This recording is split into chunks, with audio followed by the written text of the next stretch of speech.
दरबार में सन्नाटा था। सब अपने अपने स्थानों पर बैठे थे। आंखों में वो हल्का सा खिंचाव जो तब आता है जब कोई बात हवा में लटकी हो और सब उसे किसी भी क्षण गिरते हुए देखना चाहते हों। मंच के ठीक बीचों बीच राजा की बड़ी कुर्सी पर कोई नहीं बैठा था, मगर सबकी निगाहें वहीं टिक चुकी थी, जैसे कोई आवाज आने वाली हो। तभी दरबार का दरवाजा हल्का सा खुला और मुल्ला भीतर आए।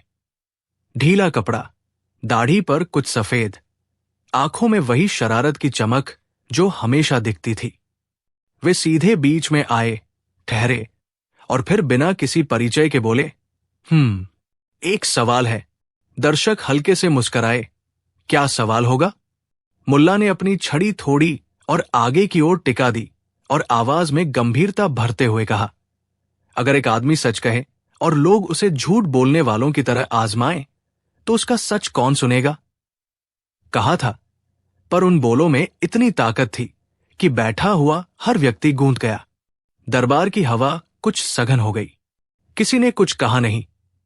मुल्ला ने फिर कहा, मैं आज एक ऐसा सवाल पूछूंगा कि उसका जवाब किसी ने नहीं दिया होगा और शायद न दे पाए। शब्द हवा में गूंजे और जैसे दरबार की दीवारें कुछ पल के लिए और नजदीक आ गई। मुल्ला ने सबका ध्यान अपनी ओर खींचने के बाद कहा, सवाल यह है, एक इंसान ने अपनी जान बचाने के लिए झूठ बोला, पर उस झूठ से किसी की जान बच गई। क्या वो इंसान पापी है या पुण्याश्री? और उन्होंने आंखें सब पर घुमाई, तीखी, जिज्ञासु। कोई मंत्री खड़ा हुआ नहीं, कोई सिपाही, कोई विदूषक, हर कोई अपने भीतर उतरने लगा। ये सवाल तो सीधा सीधा लग रहा था, पर उसके पीछे छिपी परतें इतनी गहरी थी कि हवा में गूंजते ही सबकी रूह तक पहुंच गई। मुल्ला ने धीरे से मुस्कुराकर कहा, जवाब मैं नहीं दूंगा, मैं बस सुनना चाहता हूं। और वे दरबार के लोगों को बुलाने लगे, आओ, अपने अपने अनुभव सुनाओ। कौन कुछ ऐसा बताएगा जो उसने कहा, पर वो सच था या झूठ?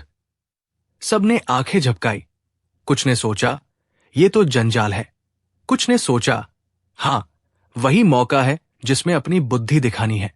पर किसी के मुंह से शब्द नहीं निकले। वे सब चुप थे, जैसे किसी नदी का जलपात्र जिस पर तल का पत्थर बैठा हो। फिर एक बूढ़ा दरबारी उठकर आया। उसका नाम शेख अमर था। हाथ धरती पर टिके, पीठ झुकी हुई, आंखों में वे उम्र की परतें। उसने कहा, जब मैं जवान था तो उसकी आवाज टूटती गई, लेकिन वो जुड़ी रही। मैंने अपने भाई के लिए झूठ बोला ताकि वो पकड़ से बच जाए। पुलिस ने मुझसे पूछा था और मैंने कहा कि मैंने कुछ देखा ही नहीं, पर सच ये था कि मैंने देखा था। शेख अमर ने पौसा लिया, आंसू गिरे। हमने झूठ बोला, वो बचा, लेकिन मेरी आत्मा आज तक चैन नहीं पाती। दरबार में एक ठंडी लहर सी दौड़ गई। कुछ लोग शेख अमर की ओर सहानुभूतिपूर्वक देख रहे थे, कुछ के चेहरे पर शर्म, कुछ के आंखों में कठोर निर्णय। मुल्ला ने कहा, तुमने किसे बचाया था? बूढ़े ने कहा, मेरा भाई, जिसने एक क्रूर आदमी से जान बचाई थी। पर उसका अपराध छोटा था। वो किसी गांव के बच्चों को खाना दे रहा था और एक अमीर व्यापारी ने उसे चोरी करते पकड़ा। शेख अमर की आवाज में हंसपुड़ापन था। मैंने कहा नहीं देखा और उसने सजा नहीं पाई। अब मुझे लगता है कि मैंने सही किया था, पर मेरे भीतर का न्याय टूट गया। मुल्ला ने सिर हिलाया। और क्या तुम कहोगे कि तुमने पुण्य किया?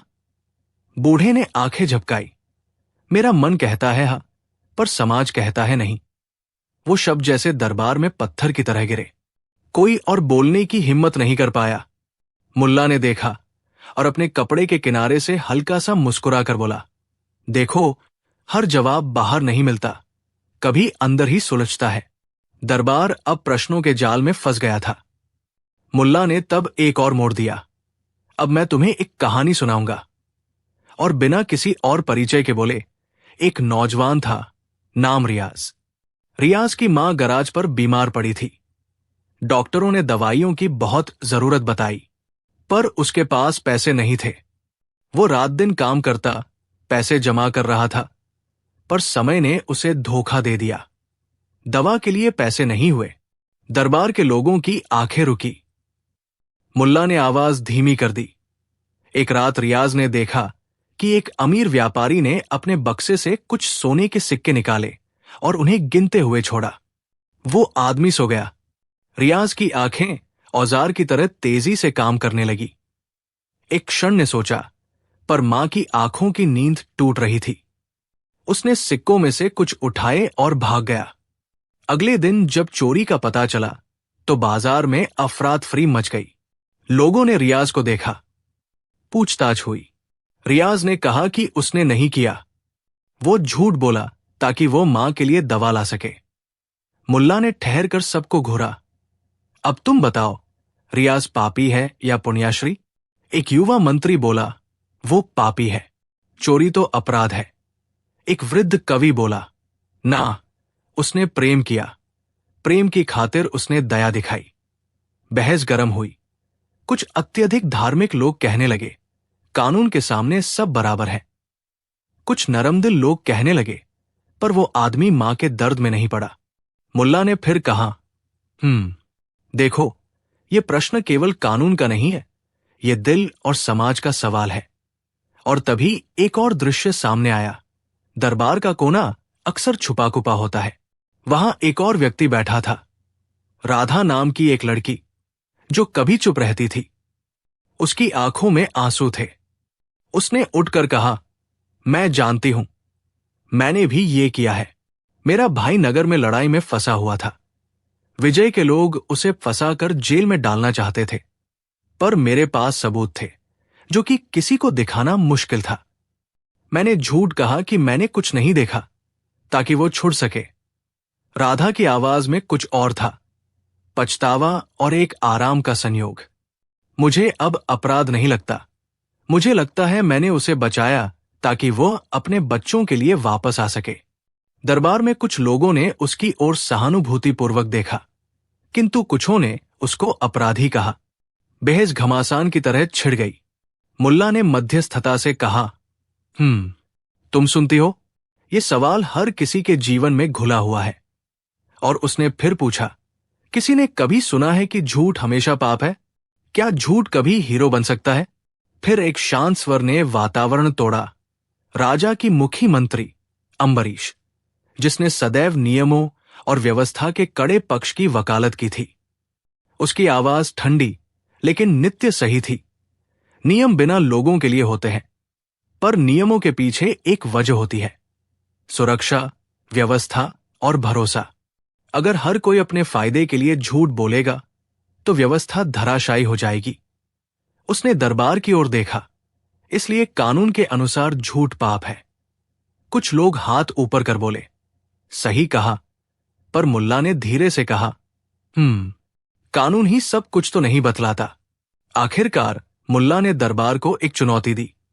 अगले 7 दिन के भीतर मैं 5 लोगों को ऐसा काम करवा कर दिखाऊंगा जिसमें झूठ ने किसी की जान बचाई हो, और जो लोग उसे देख रहे हैं उनका दिल बदल जाएगा। दरबार में शोर मच गया। क्या मुल्ला फिर से खेल खेलने जा रहे हैं? राजा ने पूछा। और अगर तुम्हें यह साबित न हो तो?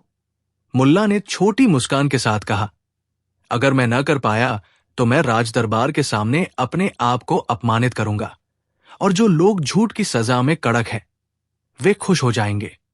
पर अगर मैं कर लूं तो तुम सब सोचोगे, और सोचते क्यों नहीं? सोचना बुद्धि है। सप्ताह भर के भीतर मुल्ला ने अलग अलग परतों पर काम किया। उन्होंने उन लोगों को चुना जो कभी झूठ के कारण किसी को बचा चुके थे।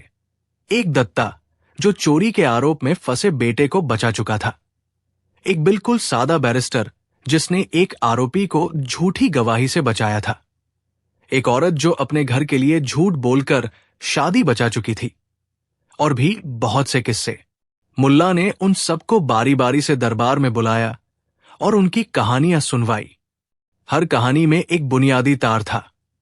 एक इंसान ने सच का अपमान किया, पर उस झूठ ने किसी की जान बचाई, किसी की इज्जत बचाई, किसी की बच्ची की हंसी बचाई। दरबार में हर बार जब एक कहानी सुनी जाती, श्रोताओं की आंखों में कुछ बदलता। कठोर लोगों के चेहरे पानी लिए लगते और नरम दिल वाले लोग कुछ पल के लिए अचानक नीति का पक्ष अपना लेते। हर कहानी के बाद मुल्ला शांत रहकर बस यही कहते, और तुम अब क्या कहोगे? और लोग गूंगे हो जाते। सवाल इतना सरल था कि उसका कोई ठोस हल नजर नहीं आता था। आर पार की हा या ना नहीं दी जा सकती थी। हर उत्तर में दर्द, प्यार और नैतिक द्वंद्व छिपा होता था। 7 दिन बीत गए। मुल्ला ने हर दिन नई कहानी बताई और हर कहानी ने दरबार को झकझोर दिया। 7वें दिन रात के समय जब मुल्ला दरबार में आए तो सबकी आंखें थकी हुई, कुछ मामलों में बंद थी। सोच का बोझ था। मुल्ला ने धीरे से कहा, अब आखिरी कहानी बारी है। ये वो कहानी है जो तुम्हें अंत तक रोक देगी। सबने सांस रोकी। मुल्ला ने आगे कहा, यह कहानी मेरी अपनी है और इसमें झूठ की वजह इतनी गहरी है कि तुम खुद तय करोगे झूठ पाप है या नहीं। दरबार की दीवारों ने तन्हाई से दाव देखी। कुछ लोग हैरान हुए। मुल्ला ने कहा, जब मैं जवान था मेरे पास 2 विकल्प थे, सच्चाई बोलना और अपने दोस्त को मरते हुए देखना, या झूठ बोलकर उसे बचाना। वहां एक खामोशी फैल गई। मुल्ला की आवाज में किसी कड़वे अनुभव की झलक थी। मेरे दोस्त नसीर थे। वो बहुत चालाक पर किसी चाल में फंस गया।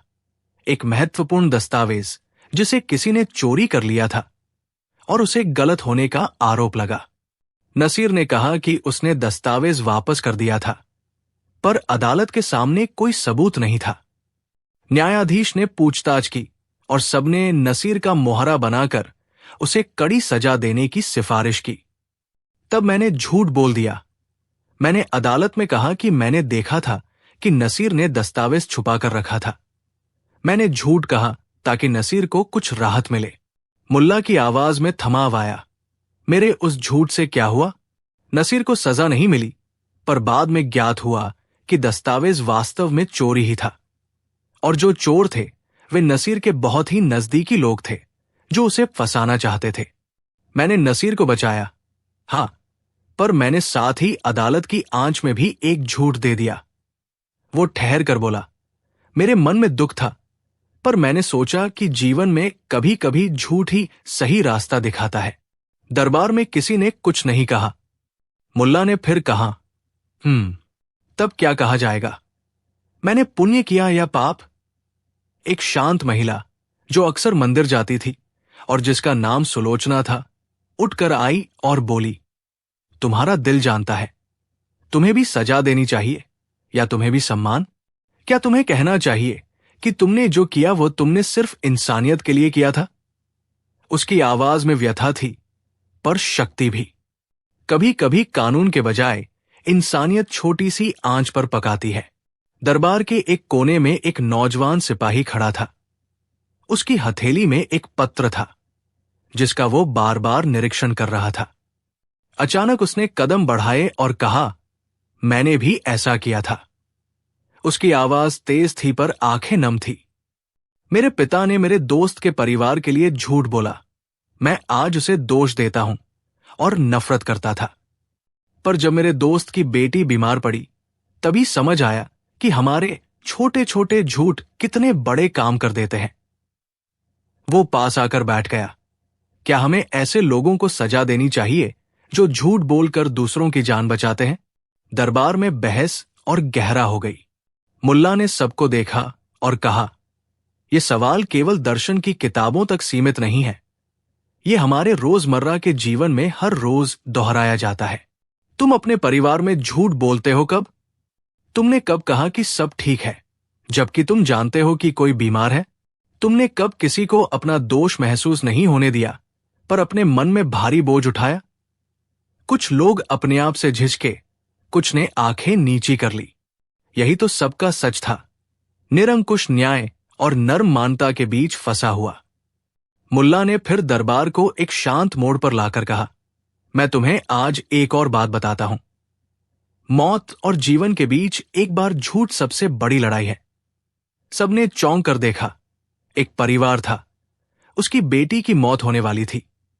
डॉक्टर ने कहा कि यहां दवा का एक कोर्स चाहिए और वह दवा महंगी थी। पिता ने चोरी की और नाम बाकी सबने चरित्रहीन माना। पर जब दवा दी गई तो बेटी जीवित रही। क्या पिता पापी है? क्या उसका अपराध कम हुआ? कुछ लोगों ने कहा, नहीं, उसने अपने प्यार की वजह से किया। कुछ ने कहा, हां, उसने कानून तोड़ा। मुल्ला ने आंखें उठाई और कहा, तुम अभी अभी कोई निर्णय करोगे, पर जिंदगी ने पहले ही निर्णय ले लिया। और उसकी बात में कोई कटुता नहीं, पर गहरा अनुभव था। फिर उसने दरबार से पूछा, अगर तुम्हें एक ही पल में चुनना पड़े, झूठ बोलकर किसी की जान बचानी है या सच बोलकर किसी को मरते हुए देखना है, तुम क्या करोगे? यह सवाल हवा में लटक गया और किसी ने इसका उत्तर आवाज से नहीं दिया। दरबार में जो शांति छाई थी वो अब गहरी विचारशीलता बन चुकी थी। राजा, जो अभी तक चुप्पी साधे बैठे थे, उठकर बोले, मुल्ला, तुमने ये सवाल उठाया है और तुमने बहुत से उदाहरण दिए, पर क्या तुम्हारा मकसद केवल दुविधा बांटना था? मुल्ला ने झट से जवाब दिया, मेरा मकसद ठीक वही है जो तुम सब महसूस कर रहे हो, कि कभी कभी जीवन के सबसे कठिन फैसले काले और सफेद से नहीं होते। मैं ये दिखाना चाहता था कि इंसान की संवेदना कानून के कड़े नियमों से कहीं ज्यादा जटिल होती है। रात गहरी हो रही थी और दरबार धीरे धीरे खत्म होने लगा। सभी लोग अपने अपने चरणों पर खामोश बैठे रहे। मुल्ला ने खुद खड़ा कर सभी की तरफ देखा और बोला, अब मैं आप सभी से एक मांग करूंगा। जब भी आप किसी पर आंख बंद कर किसी सजा का फैसला करें, पहले उस शख्स की पीड़ा समझो। और फिर वो दरबार छोड़कर बाहर निकल गया। बाहर हवा में एक खामोशी थी, मानो सब कुछ अभी भी सोच रहा हो। अगले दिन शहर में खबर फैल गई। कुछ लोगों ने अपने अपने तरीके से मुल्ला की बातों पर विचार किया और अपने व्यवहार बदले। एक न्यायाधीश ने फैसला करते समय कठोर सजा से पहले संदिग्ध की पृष्ठभूमि देखी। एक व्यापारी ने गरीबों के लिए दवा का कोष बनाया। एक युवा नेता ने कहा कि कानून में इंसानी छूट होना चाहिए। दरबार की गहरी छाप धीरे धीरे समाज में फैलती गई, पर सब जगह सहमति नहीं थी। कुछ लोग, खासकर वे जो कड़ी सजा के हिमायती थे, मुल्ला की आलोचना करने लगे। तुमने व्यवस्था की अनदेखी की, वे कहते। मुल्ला ने उत्तर में हंसकर कहा, व्यवस्था और मनुष्य दोनों साथ चल सकते हैं अगर हम अपने दिल में थोड़ा सा दायरा छोड़ दें। पर आलोचना बढ़ती गई। कुछ दिन बाद एक बड़ा मुकदमा हुआ। एक अमीर व्यापारी पर हत्या का आरोप लगा। सब चाह रहे थे कि अपराधी को कड़ी सजा मिले, पर वही व्यापारी का एक छोटा बेटा था जिसकी आंखों में दुनिया की सारी मासूमियत थी। मुल्ला ने उस केस में भी समाज को याद दिलाया, अगर सजा से पहले तुम्हें यह देखना चाहिए कि सजा से कितने मासूम मरेंगे। उन्होंने कहा। मुल्ला के सवाल ने धीरे धीरे बहस को इतना व्यापक बना दिया कि लोग अब झूठ और सच की परिभाषा पर रोज चर्चा करने लगे। क्या झूठ हमेशा गलत है? क्या सच हमेशा सही? क्या कभी कभी झूठ ही सही विकल्प नहीं होता? ये प्रश्न न केवल दरबार में बल्कि बाजारों और नुक्कड़ पर भी घुमा करते। सत्ताधीशों को ये बात खटकने लगी। लोग अब कानून पर बस अंधविश्वास नहीं कर रहे थे, वे कानून को भावनाओं और परिस्थितियों से जोड़कर सोचने लगे थे। ये कुछ के लिए खतरा था। एक शाम राजा ने मुल्ला को बुलाया। वे सीधे आए और बोले, तुमने दरबार में जो सवाल उठाया वो बहुत पेचीदा था, पर तुमने समाज में भी हलचल मचा दी। क्या तुम्हारा उद्देश्य यही था? मुल्ला ने शांत चित्त होकर कहा, राजा, मेरा उद्देश्य केवल यह था कि लोग सोचें और सोचते समय वे खुद को समझें। राजा ने सिर हिलाया, पर कई लोग कह रहे हैं कि तुम कानून का विरोध कर रहे हो। मुल्ला ने कहा, ना, मैं केवल यह पूछ रहा हूं कि कानून कब कब इंसानियत की परख में असफल हो जाता है। राजा ने कुछ देर सोचा और फिर कहा, ठीक है, पर सावधान रहो, समाज को संतुलन चाहिए। मुल्ला ने फिर कहा, संतुलन तभी रहेगा जब हम दया और न्याय दोनों में ऐंठन न रखें। राजा ने एक हल्की सी मुस्कान दी, तुम्हारी बातें घनघोर हैं मुल्ला, पर आज मैं तुमसे एक प्रश्न पूछता हूं।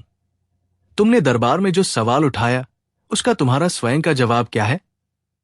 मुल्ला ने थोड़ी देर आंखें बंद कर ली, फिर खोली और बोला, राजा, मेरा जवाब यह है कि झूठ और सच दोनों में अच्छा और बुरा होता है, पर जो चीज हमें इंसान बनाती है वो हमारी क्षमता है कि हम फैसले करते समय सामने वाली जान की कीमत समझें और फिर निर्णय लें। राजा ने फिर पूछा, क्या तुम कभी पछताते हो? मुल्ला की हंसी में थोड़ी कड़वाहट थी। हां, कई बार। जब मैं अपनी चतुराई में किसी की पीड़ा बढ़ा देता हूं तो मेरे भीतर भी एक आवाज उठती है, पर उस आवाज ने मुझे यह सिखाया कि हम गलतियां करके भी सीखते हैं और वही सीख हमें मानव बनाती है। समय बीतता गया। मुल्ला के सवाल ने समाज में कुछ स्थायी प्रभाव छोड़ा। लोग अब विचार करते हुए सजा का आदेश देते थे। न्यायाधीशों ने पृष्ठभूमि विचारों का महत्व समझा। आम जनता ने सहानुभूति को न केवल एक नर्म शब्द बल्कि न्याय की एक रूपरेखा माना। अन्य ओर कठोर लोग चिल्लाते रहे, कानून सख्त होना चाहिए, और कुछ लोगों ने मुल्ला को कटघरे में खड़ा करने की साजिश भी रची। पर राजा का विश्वास मुल्ला पर बना रहा, क्योंकि राजा ने देखा था कि मुल्ला के कदमों का मकसद केवल भ्रम फैलाना नहीं था, बल्कि इंसानियत का संरक्षण था।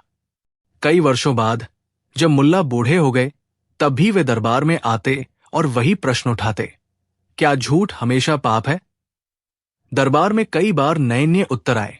कुछ बार में लोगों ने पूछा, क्या तुम अब भी उसी उत्तर पर कायम हो? मुल्ला ने हंसकर कहा, हां, मैं तो यही कहूंगा कि हर उत्तर वक्त के साथ बदलता है, पर लोगों के दिल में अगर दया बची है तो कोई भी नियम उसे खत्म नहीं कर सकता। एक दिन मुल्ला ने खुद अपना जीवन सामने रखा और कहा, मैंने कई बार झूठ बोला, कुछ ने जान बचाई, कुछ ने मुझे पछतावा दिया, पर मेरे भीतर जो शांति है वो इस बात से है कि मैंने हर मामले में सोचा और सोचने का साहस जताया। दरबार में बैठे कई लोग जिनके जीवन में कभी न कभी ये प्रश्न उठा था, धीरे धीरे सिर झुकाकर मानने लगे कि शायद मुल्ला सही था। निर्णय सिर्फ नियमों पर नहीं, दिल पर भी टिका होना चाहिए।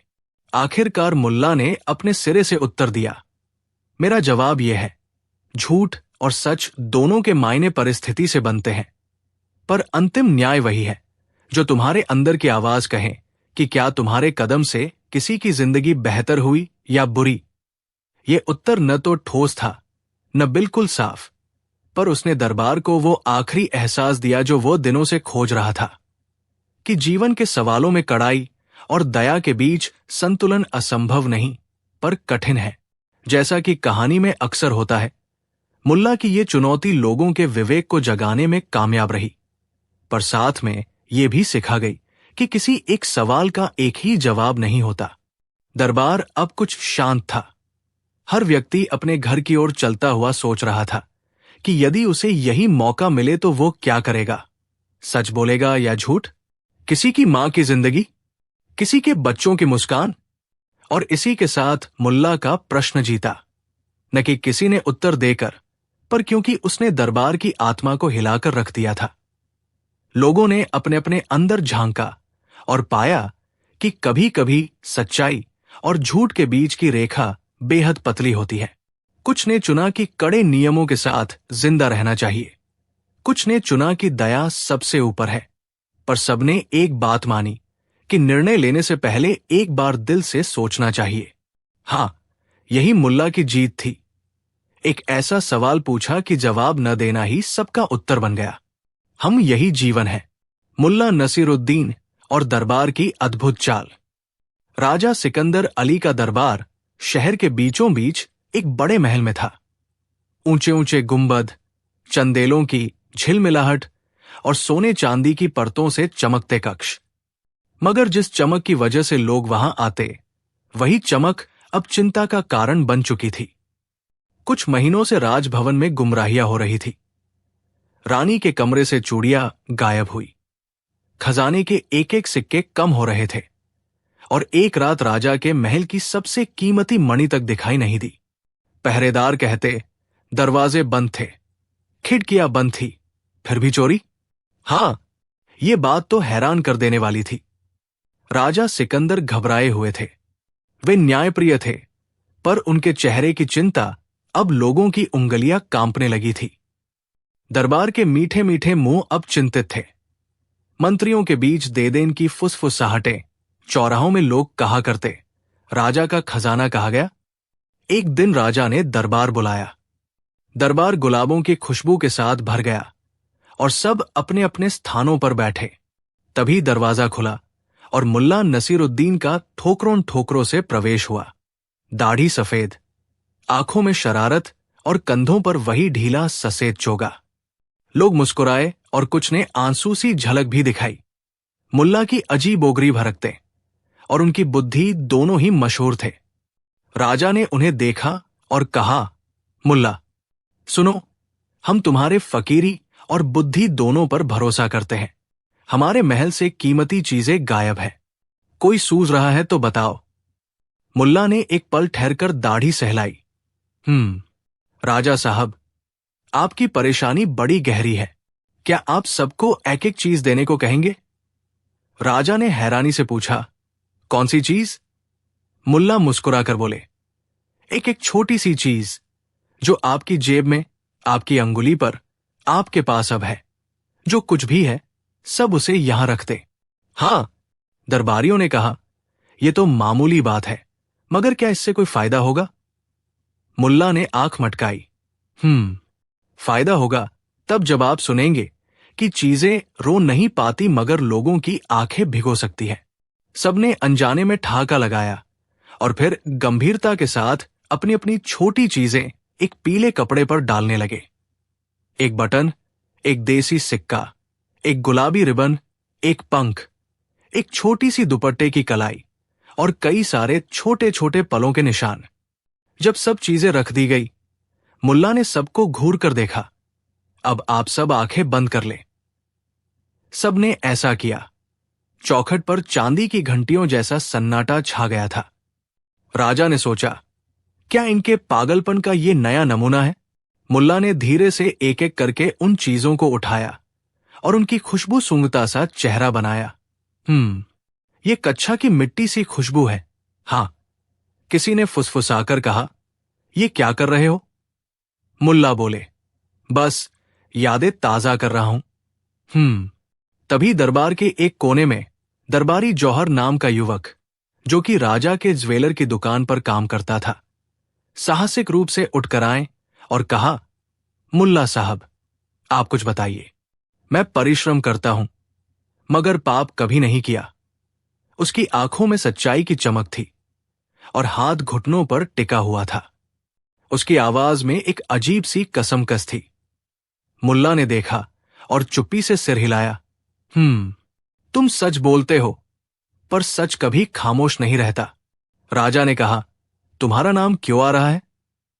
मुल्ला ने मुस्कुराकर कहा, क्योंकि वो चीज जो मैं ढूंढ रहा हूं वो सबसे ज्यादा उन्हीं के पास पहुंची है जिनके हाथ सचमुच में काम करते हैं, पर हिम्मत चाहिए पहचानने के लिए। और फिर मुल्ला ने एक अटपटी नीति सोची। आज मैं अदालत में खेल दिखाऊंगा। राजा ने अंदाजा लगाया। क्या खेल? मुल्ला ने धीमे से कहा, एक नाटक, सच्चाई का नाटक। अगले दिन जब दरबार फिर सजा, मुल्ला ने कहा, आज सबको एक एक वस्तु चाहिए नहीं, पर सबको अपनी अपनी जेब खाली करनी होगी, और जो भी उस दिन असामान्य हिलेगा उसको मैं देख लूंगा। राजा ने आदेश दिया, ऐसा कराओ। सबने किया। जेबें खाली हुई, मगर किन्हीं के चेहरों पर एक अजीब सी बेचैनी नजर आने लगी। मुल्ला ने सबको परखा, उनकी चाल, उनकी उलझन, उनकी सांस की लय। वो बार बार बोले, किसी ने रातों रात कुछ छुपा कर रखा होगा। और तभी उसने भीड़ के बीच एक छोटी सी बात कही, जो भी खजाना चुराता है उसकी सांसें छोटी छोटी हो जाती है और उसके पलकों के पीछे मौसम बदल जाता है। लोग हंसे, पर उस दिन जो हुआ वो सबकी समझ से परे था। मुल्ला ने दरबार में एक ऐसा आह्वान किया, जिसने भी चुराया है वो एकांत में बैठकर अपनी कहानी बताए। मैं सुनूंगा और फिर सब मिलकर निश्चय करेंगे। सब चौंक गए। राजा ने पूछा, क्या न्याय ऐसे मिलता है? मुल्ला ने बोला, कभी कभी न्याय को सूंघ कर पाना जरूरी होता है, सिर्फ आंखों से नहीं। कई दिनों तक मुल्ला खेलते रहे। कभी वे खुद को चोर बनाकर महल के गलियारों में भटकते, कभी वे राज दरबार में एक छोटी सी गुजरिश डालते ताकि किसी की आवाज टूटे। धीरे धीरे एक पैटर्न उभरने लगा।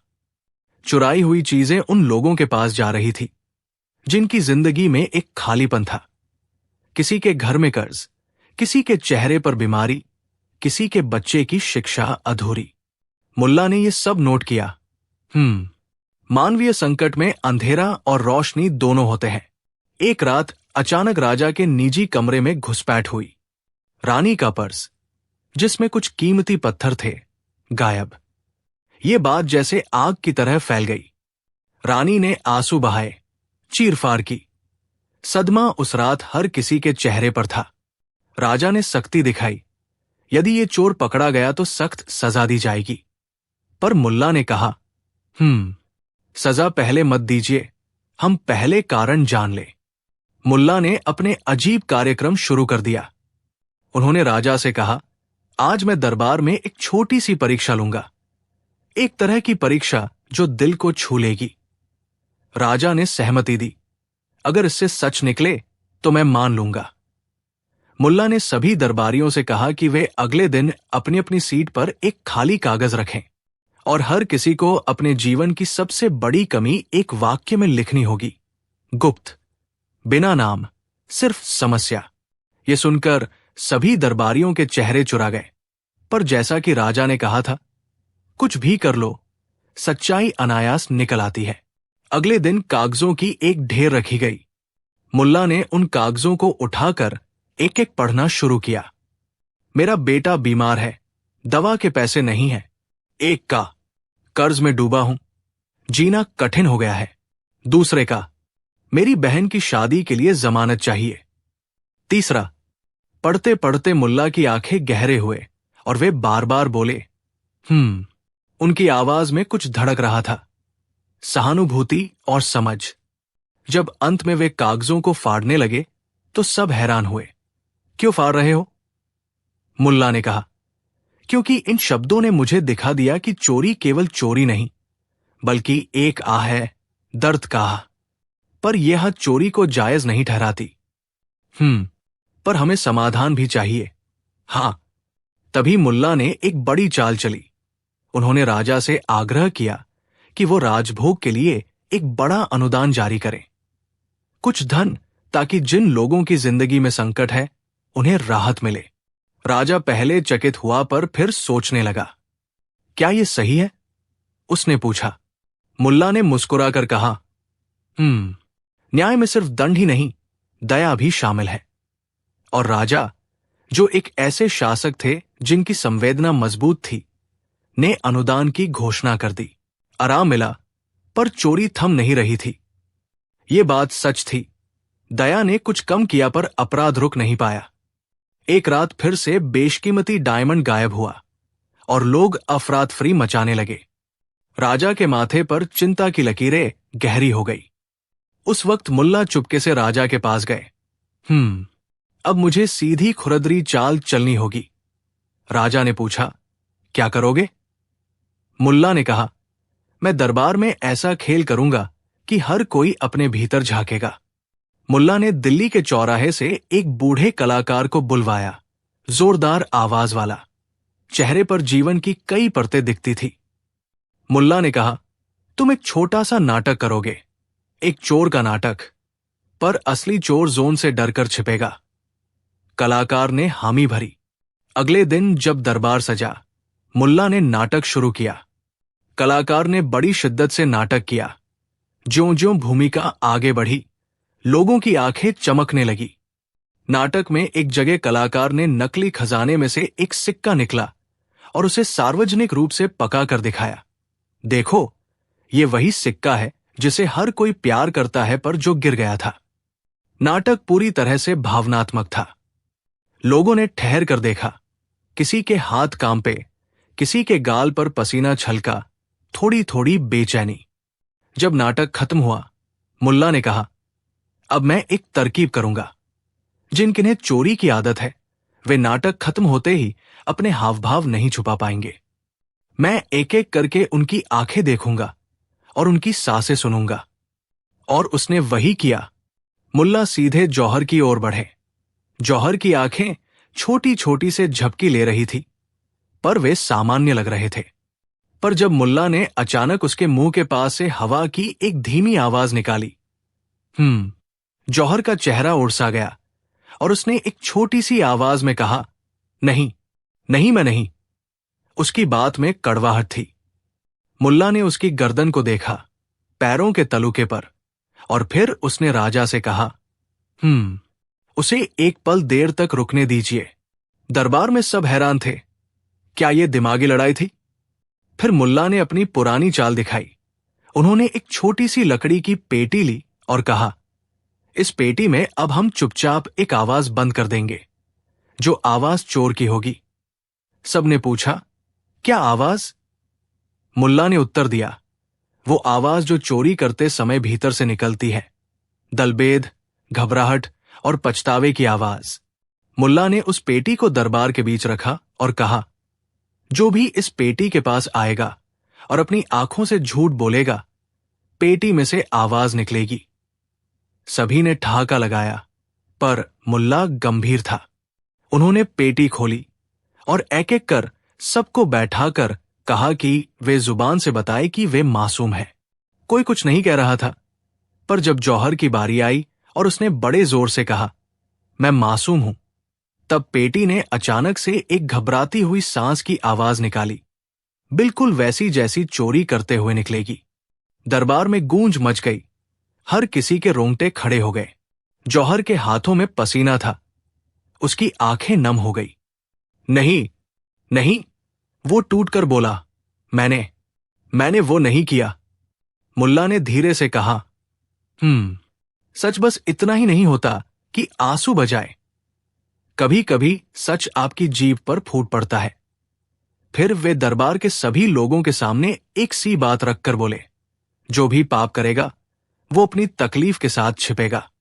अब मैं उसे छुपने नहीं दूंगा। तभी कहानी में मोड़ आया।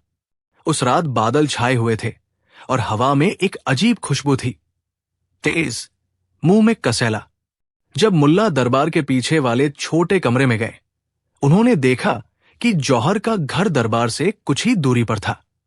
मुल्ला ने सोचा, जहां काम करते हो वहां दिल भी काम करता है।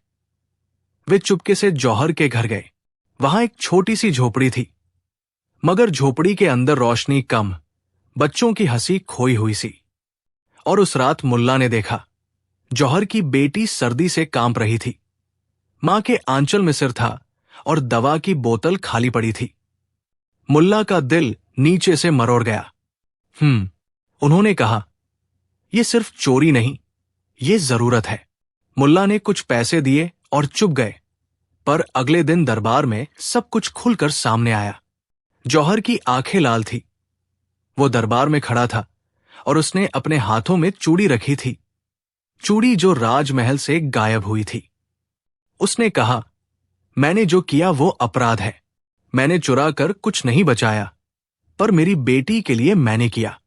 अगर मैं सजा पाऊंगा तो क्या मेरी बेटी क्या करेगी? हां, क्या राजा के हृदय में दया नहीं? दरबार में सन्नाटा छा गया। राजा ने देखा, जौहर सदा से ईमानदार दिखाई देता आया था, पर अब उसके हाथ में चूड़ी उसकी जरूरत का प्रमाण बनकर उपस्थित थी। रानी की आंखों में आंसू थे, पर उनकी आंखों में क्रोध नहीं, सिर्फ सहानुभूति। मुल्ला ने कदम बढ़ाया। उन्होंने कहा, राजा साहब, हर अपराध के पीछे एक कहानी होती है। यह सही नहीं कि चोरी जायज हो, पर हमें समझना होगा कि सजा के अलावा समाधान भी छुपा है। राजा ने सोचा, क्या दया ही न्याय है? जैसा कि राजा ने मुल्ला की बुद्धि पर भरोसा किया था, उन्होंने फैसला किया, हम जौहर को सजा नहीं देंगे, पर उसे एक कठोर शर्त दी जाएगी। उसे रानी के खजाने को वापस लाना होगा और साथ ही उसे अपने कर्ज चुकाने के लिए मेहनत करनी होगी। जौहर की आंखों में शंक का भाव था। क्या मैं ये कर पाऊंगा? मुल्ला ने हंसकर कहा, इंसान जब अपनी गलती मान ले तो सारे रास्ते खुल जाते हैं, और फिर जो हुआ वो दरबार के लिए सीख बन गया। जौहर ने टूटकर सच्चाई बताई। उसने कुछ कीमती चुरा कर एक हिस्से को बेच दिया ताकि अपनी बेटी की दवाइयां खरीदी जा सकें, पर उसने बाकी चीजें उसी रात दरबार की कब्र में छुपा दी, सोचकर कि किसी को पता न चले। राजा ने वे सारे छिपाए हुए सामान वापस ले लिए, पर मुल्ला ने एक और काम किया। उन्होंने जौहर के लिए राजा से एक अनुबंध मांगा कि जौहर को खजाने की देखरेख का जिम्मा दिया जाए और उसकी बेटी की शिक्षा व दवाइयों के लिए एक प्राथमिक सहारा दिया जाए। अपराध की सजा दिए बिना भी समाज क्या कुछ नहीं कर सकता? मुल्ला ने कहा। दरबार वाले चौंक पड़े, पर राजा ने कहा, यदि कोई गलती करता है और सच मानता है तो समाज को उसे फिर से जोड़ना चाहिए, उसे तोड़ना नहीं चाहिए। और इस तरह जौहर को एक नई शुरुआत मिली। उसने पछतावे से काम किया और धीरे धीरे अपने परिवार को फिर से संभाला। रानी ने स्वयं उसकी बेटी का उपचार कराया। दरबार में भी एक नई गर्माहट आ गई। राजा की सूझबूझ और मुल्ला की दयालु चाल ने लोगों के दिल बदल दिए थे। पर कहानी यही समाप्त नहीं होती। कुछ समय बाद जब सब कुछ शांत हो गया, मुल्ला फिर से दरबार में आए। आंखों में वही शरारत, पर स्वर में गंभीरता थी। देखिए, मैंने चोरी रोक दी, पर क्या हम सच में सुरक्षित रहे? राजा ने सिर हिलाया। हमें सतर्क रहना चाहिए। मुल्ला ने कहा, सतर्क रहना ठीक है, पर हमें यह भी नहीं भूलना चाहिए कि जो बहा हुआ पानी है उसे बांधकर नदी में बहने देना गैरइंसाफ है। हमें जड़ों पर भी ध्यान देना चाहिए। इस बात के बाद राजा ने शहर में सार्वजनिक सहायता केंद्र खोले, जहां गरीबों को काम, दवाइयां, शिक्षा दी गई। मुल्ला ने हंसकर कहा, हां, अब चोर कम होंगे, क्योंकि लोगों के पास खोने को कम बातें रहेंगी और पानी की आशा अधिक होगी। और लोग मुस्कुराए, क्योंकि ये बात सच थी। जब इंसान के पास उम्मीदें हो तो वे गलत रास्ते पर कम उतरते हैं। कहानियों की तरह मुल्ला की चाल भी दरबार की जिंदगी में अमिट छाप छोड़ गई। ना सिर्फ इसलिए कि उसने चोरी पकड़कर अदालत में नाटक किया, बल्कि इसलिए कि उसने जो कुछ किया वो दिल से किया। उसने राजदरबार को सिखाया कि न्याय सिर्फ दंड नहीं, दया, समझ और समाधान भी है। और लोग अब भी वहां बैठकर किताबों की तरह उस दिन की बातें बताते हैं।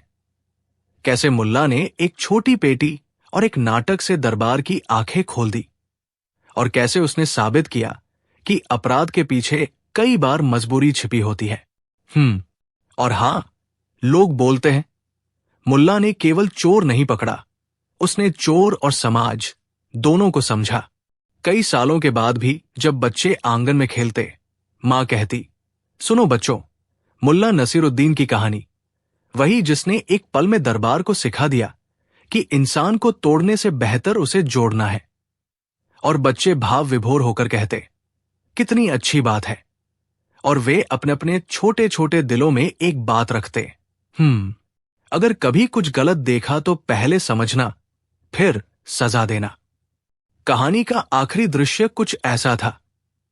मुल्ला आगे बढ़ा और नन्हे बच्चे की तरह आंगन में बैठ गया। उसने राजमहल की ऊंची खिड़की से देखा। एक पुराने दिन की तरह सब कुछ शांत था।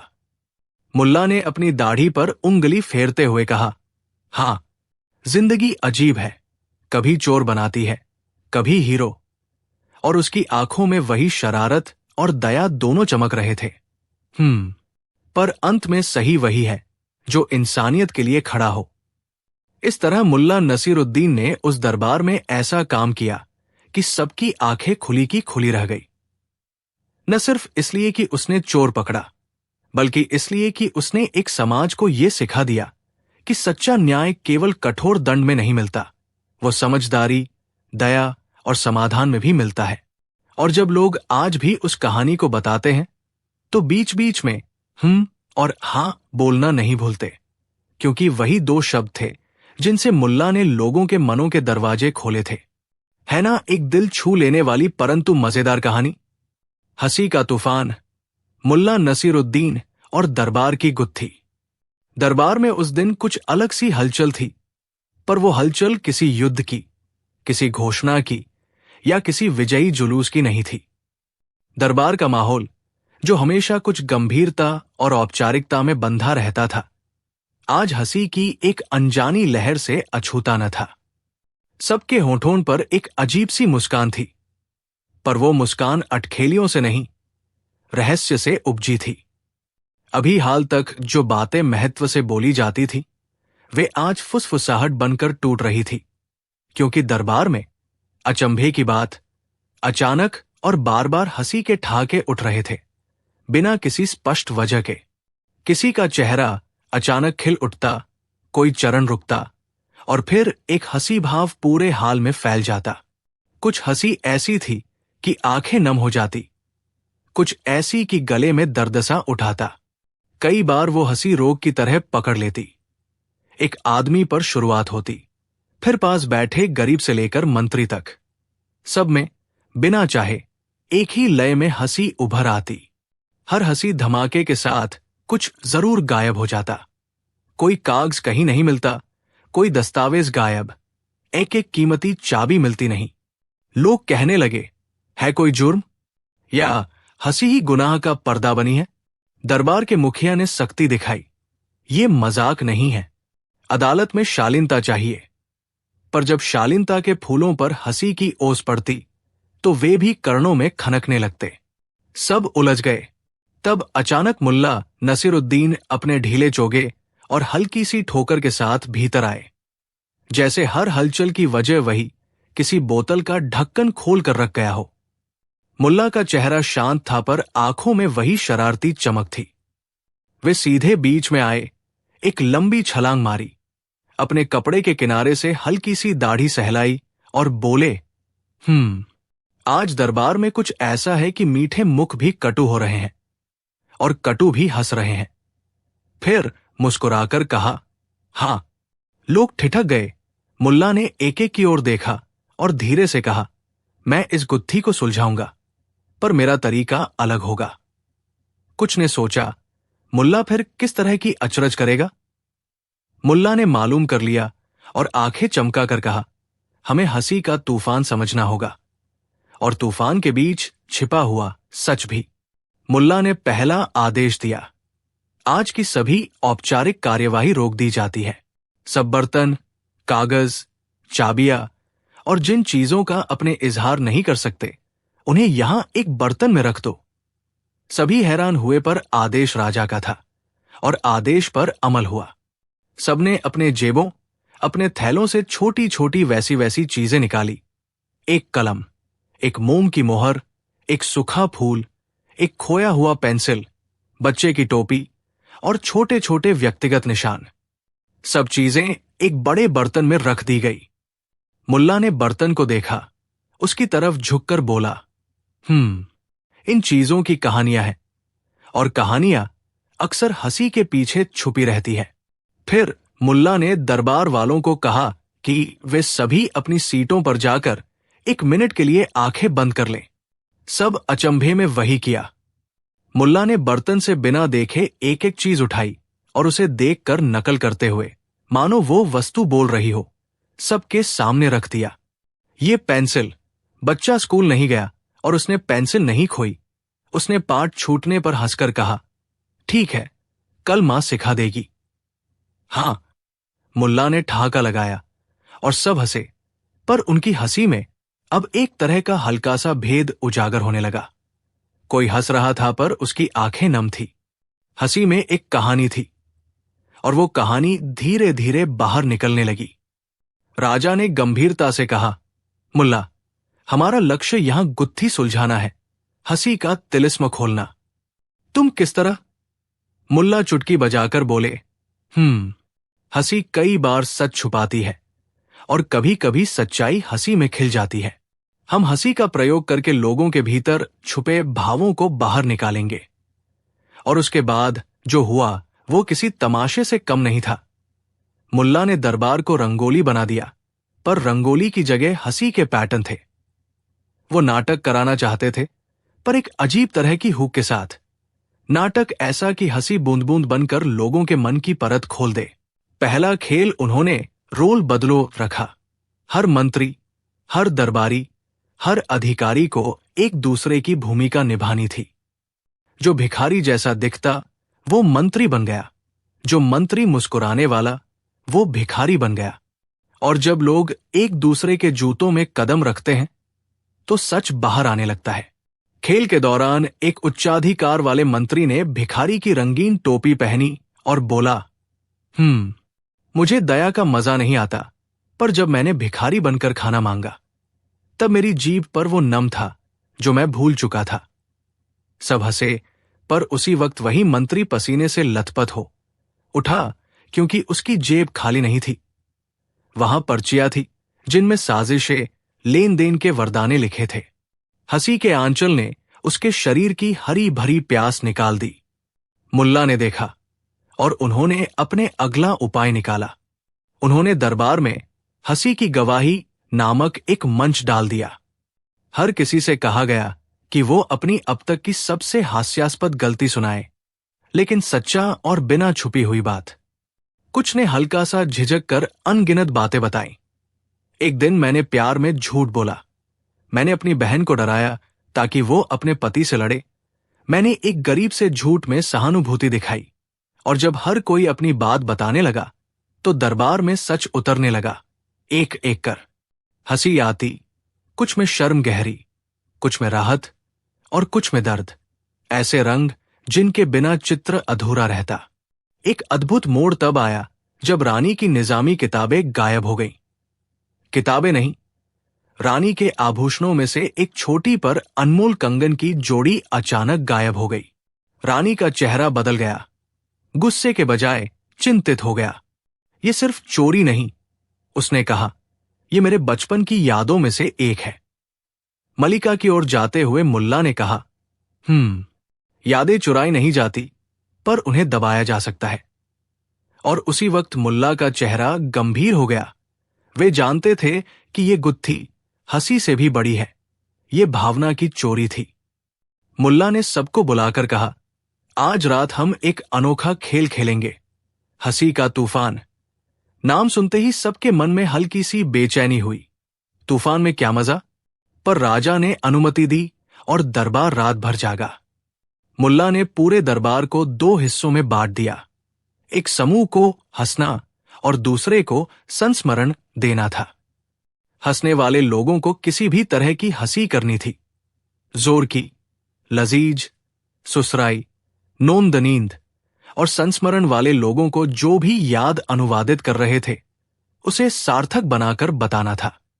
हंसी का तूफान बुलंद हुआ, जैसे अचानक गर्म हवा में गीत उड़ने लगे हों। हंसी की लहरें इतनी तीव्र हुई कि किसी की आंखों से आंसू बह निकले, किसी ने असहायता में हंस-हंस कर रो दिया। और ठीक उसी समय जब दरबार गूंज रहा था, एक चौंकाने वाला दृश्य हुआ। बर्तन जिसमें सारी छोटी छोटी चीजें रखी थी, अचानक से झटके खाकर गिर पड़ा और उसमें से एक कंगन की एक टुकड़ी बाहर आई, जैसे किसी ने जानबूझकर उसे वहां छुपा रखा हो। सबने देखा और सन्न रह गए। कंगन वही था जो रानी का था, पर प्रश्न था, वो यहां कैसे पहुंचा? मुल्ला के होठों पर हल्की सी मुस्कान थी। कंगन जो गिरा वो बाहर आया, पर कौन रखा था? सारी निगाहें एक एक कर गुमनाम चेहरों पर टिकी। किसी की सांस फंस गई, पर मुल्ला ने कहा, तुम सब धीरे बोलो, हंसी ने कुछ छिपाया होगा। और हंसी की आभा की तरह लोगों ने अपनी अपनी यादें बताना शुरू कर दी। इस बार कुछ और गहरी, कुछ और निजी। उनमें से एक, जिसे सब लोग दरबार का पुराना संगीतज्ञ मानते थे, हाफिज अब्दुल, खामोशी से खड़ा हो गया। उसकी आवाज में एक खुश्क एहसास था। मुझे याद है, उसने कहा, पिछले सप्ताह मैंने रानी के कमरे में रात में किसी हल्की सी आवारगी सी सुनी थी। मैंने सोचा कि कोई सांठगांठ होगी, पर मेरे दिल ने कहा, यह सब ठीक नहीं। उसकी बात पर सभी चौंके। क्या संगीतज्ञ ने कुछ देखा भी था? वो शर्म से मुख लोअरिंग कर गया। फिर दासियों में से एक, जो अक्सर रानी का कपड़ा संभालती थी, उठकर बोली। रानी ने एक रात अपने आभूषणों पर कुछ कहानियां सुनाई और उसी रात मैंने सोचा कि कंगन कहीं दिखा था। उसकी बात बंद हो गई क्योंकि हंसी का तूफान फिर एक झटके के साथ उठ खड़ा हुआ। किसी ने अचानक छोटा सा खिलौना छेड़ दिया और सब फिर हंसने लगे। हंसी ने लोगों को सच बोलने से रोक दिया और फिर पूछताछ जारी रही, पर हर बार हंसी एक नई परत खोलकर चुप्पी में बदल जाती। मुल्ला ने देखा कि गुत्थी का रास्ता सिर्फ चोरी तक सीमित नहीं रहा। इसमें झूठ, शर्म, प्यार और कुछ कुछ अपराध के काले धागे बंधे थे। उन्होंने खेल का दूसरा चरण घोषित किया, मूक अभिनय। हर किसी को बिना शब्द के अपनी सबसे बड़ी गलती निभानी थी और बाकी लोगों को उसे देखकर उसकी पहचान करनी थी। ये खेल दरबार के भीतर की प्रगाढ़ भावनाओं को एक अजीब सी भाषा में लाकर रखता। शब्दों के बिना भी सब बातें समझ में आ रही थी। एक युवा सौदागर जो अक्सर हंसी उड़ाने का विषय बनता था, मूक अभिनय में एक वृद्ध की झूठी मुस्कान को निभाकर बैठ गया। उसकी आंखों में आंसू छलक आए और तभी एक सिपाही ने पास पड़ा हुआ कंगन देखा। वो अचानक खड़ा हुआ और बोला, मैंने ये कंगन कल अपने बैग में देखा था, पर मैंने उसे रानी को लौटाया नहीं। मैंने उसे छुड़ा दिया था ताकि मेरी मां के लिए कुछ इलाज करवा सकूं। उसके शब्द सुने जा रहे थे और उसी वक्त हंसी का तूफान अचानक खामोश हुआ, जैसे किसी ने पर्दा खींच कर रख दिया हो। दरबार में एक लंबी शांति आई। वो शांति त्रासदी की नहीं, बल्कि समझ की थी। सिपाही ने हाथ जोड़े थे और उसकी आंखों में दया की झलक थी। उसकी बात ने हवा में एक सवाल छोड़ दिया, क्या हंसी के बीच में किए अपराध मानव कारणों से कम हो जाते हैं? मुल्ला ने धीमे से कहा, हर हंसी के पीछे एक दर्द भी होता है। पर सबने देखा कि सिपाही अब लाज से गिर रहा है। उसने कंगन चोरी किया था, पर वजह उसकी मां की जान थी। ये मोड़ कहानी का पहला बड़ा भावनात्मक असर था। दरबारियों के भीतर ज्यों-ज्यों सच निकलता गया, वे समझ पा रहे थे कि हंसी के पीछे सिर्फ मजाक नहीं, कई बार मजबूरी है। मुल्ला ने इस मौके का उपयोग किया। उन्होंने सुनाया कि कैसे हंसी ने कई बार लोगों को सच से दूर रखा है, पर साथ ही वे ये भी दिखाना चाहते थे कि हंसी ही कभी सजा और कृपा का पुल बन सकती है। उन्होंने राजा से कहा, हम सजा तो देंगे पर पहले कारण भी समझेंगे।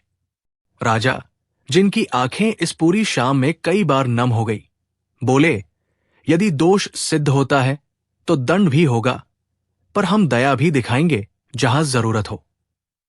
और ऐसा करने का निर्णय लिया गया। सिपाही को कठोर दंड के बजाय सामुदायिक सेवा और मां के इलाज के प्रतिपूर्ति की शर्त पर रखा गया। सिपाही रोकर गिर पड़ा। वो हंसी के साथ जो अपराध कर गया था, उसकी वजह अब सब समक्ष आ गई थी और लोग उसे दोषमुक्त नहीं कर रहे थे, बल्कि समझ रहे थे। लेकिन गुत्थी अभी पूरी तरह सुलझी नहीं थी। जो कंगन मिला था वो केवल एक हिस्सा था।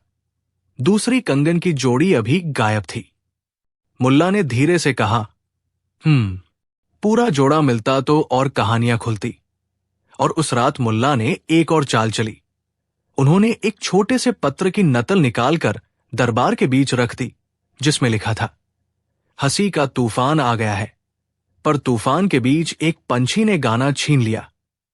ये कविता जैसी पंक्ति सबको विचलित कर गई। कौन ऐसा लिख सकता था? अगले कुछ दिनों में हंसी का तूफान धीरे धीरे कम होता गया, पर उसकी हल्की सी आहट बनी रही। और उसी दौरान कई और छोटी छोटी चीजें मिली। एक पुरानी चाबी एक बुजुर्ग की टोपी में, एक बटुआ नौकर के अपार्टमेंट के नीचे, एक कांच का मोती एक बच्चे के खेल में।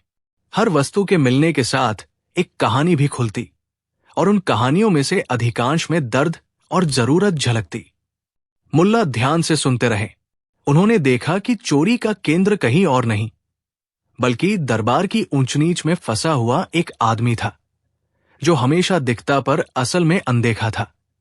वो दरबार का बगीचे वाला, नामी तहरीर।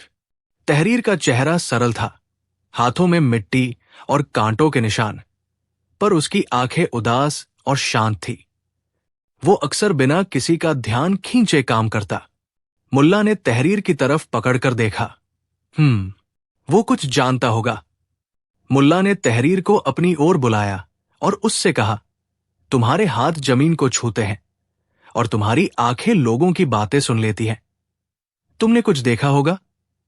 तहरीर चुप रहा, उसकी जुबान सूख गई थी। फिर उसने धीरे से कहा, मैंने सुना था कि कुछ लोग परेशान हैं, पर मेरे पास कुछ नहीं था देने को। पर रानी के आभूषणों की बात सुनकर मैंने सोचा कि ये मेरे बस की बात नहीं। उसकी बात में आत्मग्लानि थी। क्या वह चोर था? मुल्ला ने आंखें चमकाकर कहा, अगर तुमने कुछ देखा है तो बताओ, वरना मैं तुम्हें बगीचे में एक बंजर पेड़ पर चढ़ाकर हंसने का पुरस्कार दूंगा। सब हंसे, पर उस हंसी में कुछ कटुता थी। तहरीर नीचे आकर बोला, कभी कभी हंसी इंसान को बचाती है, पर कई बार हंसी ही उसे बेइज्जत कर देती है। उसकी बात जैसे शब्दों की जंजीरें खोल कर रख गई। फिर एक रात, जब दरबार के लोगों की नींद हल्की थी और चांद भी बादलों के पीछे छुपा हुआ था, मुल्ला ने चुपके से बगीचे में जाकर देखा। तहरीर अकेला बैठा था और उसके हाथ में कोई कपड़ा था। मुल्ला ने देखा, वो कपड़ा ठीक उसी तरह से टाका गया था, जैसे कोई बड़े प्यार से किसी छोटे वस्तु को छिपा कर रख रहा हो। मुल्ला ने पूछा, तुम क्या कर रहे हो? तहरीर ने धीमे से कहा, मैं केवल चीजें छुपाता हूं ताकि जो लोग जरूरत में हों उन्हें मिल जाए। मेरा बेटा शहर से दूर है और मैं उसे वहां खाने के लिए पैसे भेजता हूं। ये सुनते ही मुल्ला के चेहरे पर एक नरम मुस्कान आई, पर उनके मन में सवाल भी उभरा। अगर तहरीर ने चीजें छुपाई और फिर जरूरतमंदों तक पहुंचाया तो क्या वह चोर है? और अगर उसने चुराई नहीं तो चीजें क्यों उसके पास मिली? मुल्ला ने तहरीर को समझाया, तुम्हारी नीयत क्या थी? दिया या छिपाया? तहरीर की आंखें नम हो गई। मैंने कभी नहीं चुराया, पर मैंने देखा कि कई चीजें बिना मालिक के खोई हुई हैं। मैंने उन्हें इकट्ठा कर लिया ताकि आवश्यक वक्त पर किसी की जरूरत पूरी हो सके। मुल्ला ने दरबार में एक सभा बुलाई और सबको बताया कि तहरीर ने जो किया वो चोरी की श्रेणी में आता तो है, पर साथ ही एक तरह का समाज अन्याय भी था। वो चोरी न होते हुए भी चोरी के आसपास घूमता रहा। राजा ने गंभीरता से कहा, हम कानून से समझौता नहीं कर सकते, पर हम उस आदमी को सजा देने के बजाय उसे सुनेंगे। और राजा ने तहरीर को बुलाया। तहरीर ने सब समक्ष अपनी कहानी शुरू की। उसके बेटे की बीमारी, कर्ज और दरबार के आसपास की गरीबी। उसने कहा कि उसने कभी बड़ी चीज नहीं छुपाई, पर जो कुछ उसने उठाया वो सीधे जरूरतमंदों तक पहुंचा दिया। दरबार में एक प्रकार की समझ आई। मुल्ला ने कहा, हंसी के बादल जब टूटते हैं तो जमीन पर कुछ उगता है और वो कुछ समझ होता है। राजा ने न केवल तहरीर को दंड से बचाया, बल्कि उसे एक नियत वेतन पर नियुक्त किया गया ताकि वह अपने परिवार का भरण पोषण कर सके और चोरी की संभावना ही न रहे। दया ने यहां कानून की जगह नहीं ली, पर वो दया थी जो न्याय के साथ थी। समय के साथ सब कुछ शांत हुआ। हंसी की लहरें अब नियमित हो गई। कभी कभार कोई हंसी अचानक उठती, पर अब वो गुत्थी नहीं बनती थी। लोग समझ चुके थे कि हंसी के इस तूफान के बीच कुछ कहानियां छुपी हैं। मुल्ला ने एक आखिरी आयोजन रखा, हंसी त्योहार, जिसमें दरबार के सभी लोग एक साथ बैठकर अपनी सबसे अजीब यादों को बिना किसी भय के साझा करेंगे। सालों के अनुभवों के साथ लोगों ने जाना कि हंसी एक इलाज भी है। वो आंसू छुपाने के लिए है, पर वो आंसू भी कम कर देती है। उस त्योहार की शाम, जब सब बैठकर अपने अनुभव बांट रहे थे, एक बच्चा अचानक उठा और बोला, मुल्ला, क्या हंसी का तूफान गायब होगा? मुल्ला ने बच्चे की तरफ देखा। उसके आंखों में मासूमियत की चमक थी। मुल्ला ने धीरे से कहा, तूफान कभी नहीं गायब होते, वे रूप बदल लेते हैं। जब तक दुनिया में लोग रहते हैं, हंसी रहेगी, कभी जोर से, कभी दर्द में, पर हमेशा साथ। हमें बस ये सीखना है कि हंसी के पीछे छुपी पीड़ाओं को देखें और जो मदद कर सकते हैं वे करें। बच्चा मुस्कराया, हाँ, और सबने हंसकर तालियां बजाई। कहानी का असली मोड़ तब आया जब एक दिन मुल्ला अचानक गायब हो गए। दरबार ने कोशिश की, पुरानी गुत्थियों की तरह खोजा, पर मुल्ला कहीं नहीं मिले। पर उनकी सीखें दरबार में जमी रहीं। लोग अब छोटे छोटे सद्बुद्धि दिखाते थे। चोरी की घटनाएं कम हुई क्योंकि दरबार ने गरीबों के लिए नए सहारे शुरू किए थे। हर कोई समझने लगा कि हंसी का तूफान सिर्फ सतही नहीं, वो गहरा भी है, और गहरे में काम करने के लिए दया और समझ का हाथ चाहिए। समय के साथ ये कहानी एक किंवदंती बन गई। लोग आज भी जब किसी अजीब सी हंसी का सामना करते हैं तो एक दूसरे से कहते हैं, ध्यान रखना, हंसी का तूफान है और उसके भीतर कोई कहानी छुपी है। और वे अक्सर जोड़ते, मुल्ला ने सिखाया था, हंसी देकर भी सच्चाई सामने आ सकती है, पर सच्चाई की रक्षा भी जरूरी है।